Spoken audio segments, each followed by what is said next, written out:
Hi everyone, in this video we're going to break down a tweet by Allie Beth Stuckey who said evangelicals are getting hate even though they're the bastion of Christian conservatism. My name is Victoria Holmes, I'm a podcast producer and I also work for a political media company, but these videos on Catholicism are sort of a side hobby of mine. So Allie Beth Stuckey, a prominent Christian American conservative commentator, tweeted out over the weekend about evangelicals getting a lot of hate. In the tweet, she didn't specify what exactly she meant by hate or what hate evangelicals were getting, but I kind of gathered that they were talking about evangelicals' defense of Israel and a lot of people going on about America's involvement with the war between Israel and Hamas. I'm going to read the tweet paragraph by paragraph and respond because it's a little complicated. Quote, "All this hate for evangelicals when statistically we are the only bloc consistently holding it down for biblical marriage, the pro-life cause, secure borders, and every other issue."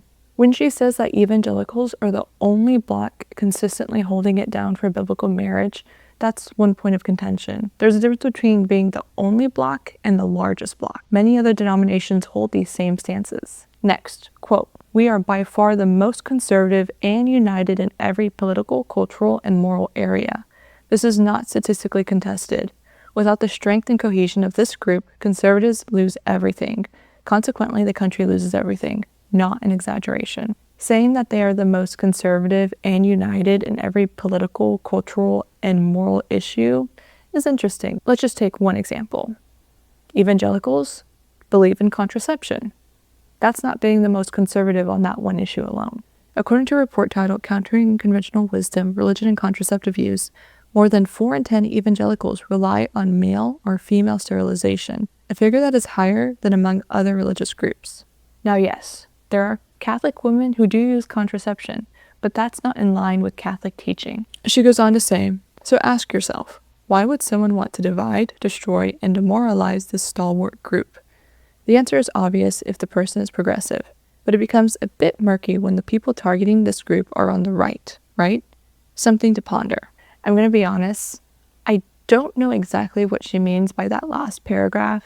A lot of the issues that are being brought up are internal factional politics happening on the conservative right. This last question, where she's asking about who wants to divide the right, can be asked by any faction from the political right. Evangelicalism, in of itself, is an interesting group because since the 1980s, it's been more of a political identity.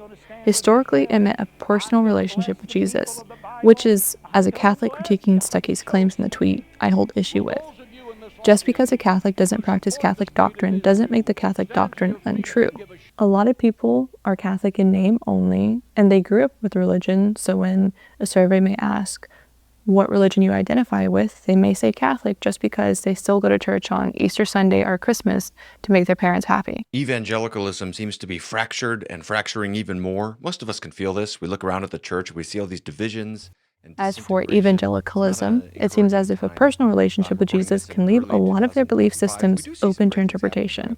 Catholic doctrine provides a more stable and consistent standard than personal revelation does. Sure, what would consider to be their doctrine is sola scriptura, but there are 45,000 different Christian denominations. All that being said, if this tweet really is about her support for Israel, then I think it's a legitimate claim to make for her to defend Israel. I understand that there are actions that the Israeli government have been taking ever since the Israel-Hamas war, but at the same time, I have been seeing a lot of anti-Semitism beyond what are critiques of Israel's government pop up in my timeline on part of Catholics. I've gotten into that issue several times, but for this video, I wanted to push back on Stuckey's claims in her tweet. That's all for this video. I know it's been a while since I've posted a video on my YouTube channel, but I've been very busy, and I even have hosted 2 other podcasts since my last video upload, so be sure to check those out. And it's still the Easter season, so I hope everyone is enjoying this wonderful spring weather that we're at least having here in DC.